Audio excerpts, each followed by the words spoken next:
Welcome to this little summer solstice video where I'm going to show you what's going on in the nature that surrounds me and how it's inspiring me. We start here at the river with the rushes and these beautiful damselfly. Damselfly go through an amazing metamorphosis as an egg, then living as this tiny little insect, water insect. They molt and molt and molt. Every time they molt their shell, they are more vulnerable with their soft shell. And then eventually they have their final molt where they climb up onto one of these rushes and break out of that old water insect shell and become this beautiful, iridescent damselfly. How symbolic this metamorphosis that we can all go through. Here I am picking some of the rushes carefully to harvest them for basket making. My son as my assistant. Here is the basket that I made last winter. And here, back at the river, is a little crayfish. Whoop, look how fast he scoots. And here again in slow motion, in case you missed it, I love crayfish. They are a sign that the water is very pure, as crayfish need very good quality water to survive. The wheat is growing beautifully in the fields. Still a while to wait till it turns gold and the farmers harvest it. Hello and welcome to the most glorious lime tree on the top of the hill.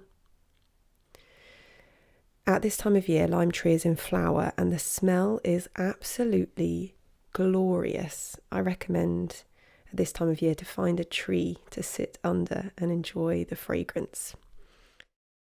Here is mistletoe growing on a hawthorn tree. In Glennie Kindred's book, she says that mistletoe was traditionally gathered on Midsummer's Eve or Midsummer's Day, and that Druids thought it to be a very magical plant. Wands of mistletoe were gathered, and these wands were placed under your pillow to induce dreams and omens. This cheeky bramble plant is growing to cross my path. Can grow harder and harder to walk around when there's so many obstacles. Some of the brambles you will still see flowers on them at this time of year, and some of them you're already starting to see teeny tiny unripe berries that will ripen and grow. I like picking these young fresh bramble leaves and drying them for tea. Now to the mugwort plant. We're looking at this plant with the purple stem, the flame-shaped leaves, with a white underside. They're surrounded by lots of other weeds here too. I like to harvest the shorter stems. You'll see them again there with the purple stem, the white underside and the flame-shaped leaves. Mugwort can be used for tea, for lucid dreaming. You can make these smudging bundles where you bundle up the herbs like this and burn the smoke, and I love the smell of this. And here is a basket that I made last year for tender dreams out of the mugwort stems, a very delicate basket. The sound of the grasshopper is very mesmerising, and it was great fun to spot one camouflaged in the grasses. This is meadowsweet, a beautiful white fluffy flower that grows at the riverside and at the roadside. It has great medicinal properties, and I like to dry the flowers and have as a tea in the winter. This is the hawthorn berry, still green now, and it will ripen and grow and turn red later in the year. Now to our allotment. I want to say a big thank you to my wonderful husband who's done such a great job of tending and caring to our allotment where we love to spend our time. Here they are picking a lovely onion. My son's favourite thing to reveal is the carrot. So magical. And it's a good idea to keep the carrot tops because you can use these apparently to make pesto, and I like using them for herbal tea. Here is my dried herbal tea collection that I've created so far this year.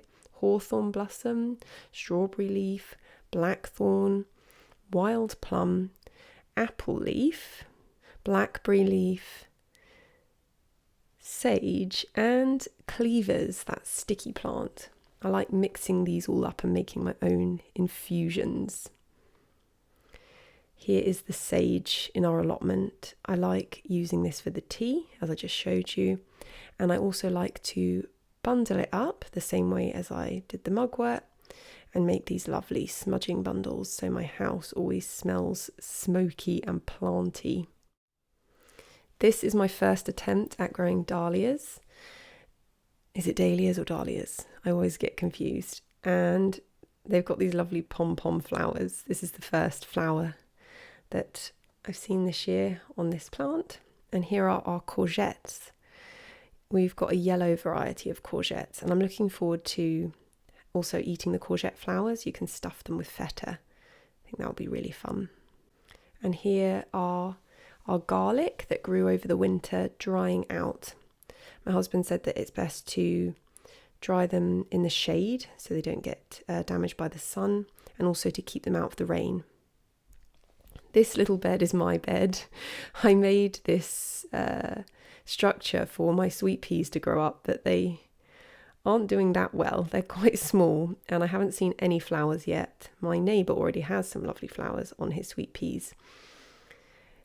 My nasturtiums, on the other hand, are doing really well. I love eating these peppery flowers and adding them to salads. You can eat the leaves too. This sort of has a rocket flavour.